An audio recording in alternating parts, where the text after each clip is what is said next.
Live from the Sky News Weather Centre, this is the 10-minute briefing. Good evening. Thanks for joining us live here on Sky News Weather. Welcome to the 10-minute briefing. I'm Emma Ralph, and we're joined by our chief meteorologist, Tom Saunders. And on the briefing this evening, we've got some gale force winds through Tasmania right now, some heavy rain over southeast Queensland, but the big story is a major cold outbreak heading to southeastern Australia later this week with a very good chance of severe weather.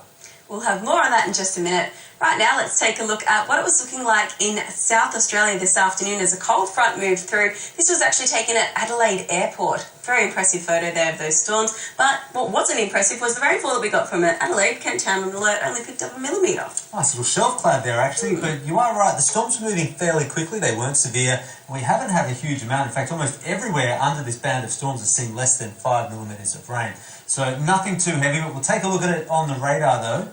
Just over the past few hours. Here we go. So it started the afternoon around Kangaroo Island, went through Yorke Peninsula, Thurrow Peninsula, going through Adelaide around the middle of the afternoon. The rain's already cleared up from Adelaide. We've got some very light falls which have extended up towards the mid-north district. Don't expect much through the Murraylands or the Riverlands. Now, heavier rain though, Emma, through Queensland today. A little bit of a surprise, but we've had some really good falls. It's been light to moderate around the Capricornia coast. We've had sort of Bundaberg, Gladstone, just over 7 millimetres. But it's been around the Sunshine Coast where we've seen the heaviest falls. Up to 33 millimetres falling per hour just north of Brisbane today, and that's where the heaviest rain is right now. Sunshine Coast Airport, you've now had 68 millimetres since 9 a.m. It's been the heaviest rain in 3 months. Cooper's Corner Alert there, they had in excess of 90 millimetres. Huge falls. You'd have to think it's close to the thresholds for flash flooding, but we don't have any warning.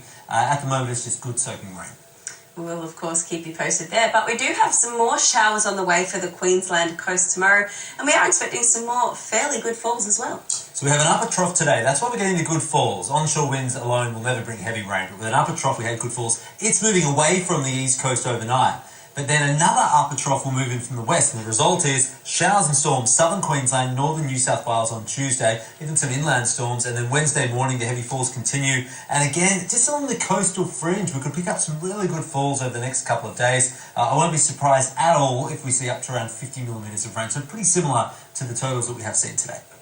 Now this afternoon we have seen a cold front tracking through parts of South Australia, and it is moving through Tasmania as we speak. Tasmania has been exceptionally windy. We have seen gusts in excess of 100 kilometres an hour, and we do have warnings across every single district there. Hobart, check it out, 109 kilometres an hour. That is definitely strong enough to cause damage, Tom. Yeah, then the maximum winds we've had so far. That front's hitting at Hobart about now. Mount Wellington 124. There is a weather station at Matsuka Island off the southwest coast. They've had a gust over 150 kilometres per hour. Thankfully no one lives there, but we've got gale force winds, especially through the south. That warning, gusts in excess of 120 k's an hour possible for elevated areas over the next few hours. From 9 p.m. onwards, the front will move away to the east. Notice those red arrows moving away from Tasmania. So the winds will ease back later tonight and continue easing into early Tuesday. We're also looking at widespread showers across the state with this front right now, but they won't last long. Emma, we can see there by just after midnight, almost all those showers have cleared away.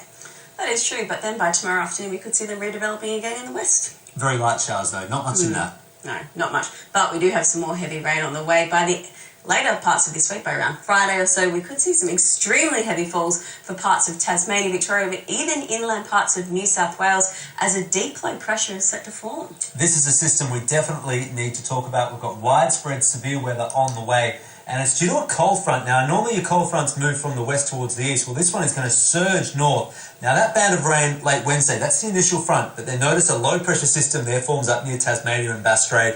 It will remain very slow moving through Thursday and Friday. And around that low, we'll have gale force winds, again indicated by the red arrows, and heavy rain, especially Tasmania and southern Victoria. But showers from the system will extend all the way up to central New South Wales and through many parts of South Australia. And you can see even into Saturday, we still have wet and windy conditions through much of southeastern Australia. We're going to take a look at the forecast totals here over the next 8 days. Southern Victoria, 50 to 100 millimetres is that darker shading, including Melbourne. That's a huge fall for Melbourne. But take a look at Tasmania there, the east and southeast, 1 to 150 millimetres of rain.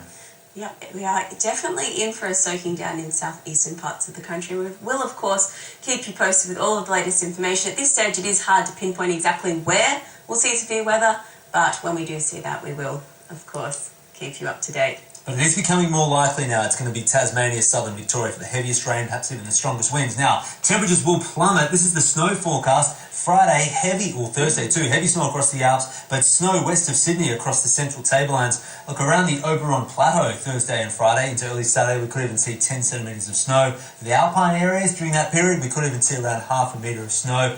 It's a little tricky picking the exact amount of snow because we're still a few weeks away from winter. At times during this event, the temperatures will be marginal.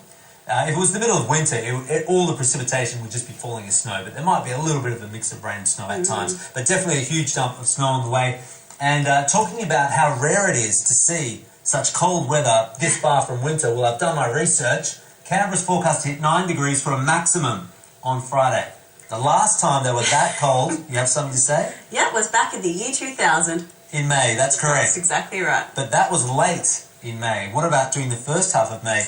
Have to go back to 1970, so nearly 50 years. Well, there you have it. You might need to get those winter coats out if you are in Canberra later this week. It is going to be very chilly. Might have to. I would say definitely anywhere. Definitely, certainly get out those winter coats, dust them off. Anywhere in southeastern Australia, that would be from Thursday through to, say, Sunday. It's going to be very cold. Now stay with us, we'll take a short break, but when we come back, we'll be taking a look at your international weather news, and we'll also have your full forecast for tomorrow.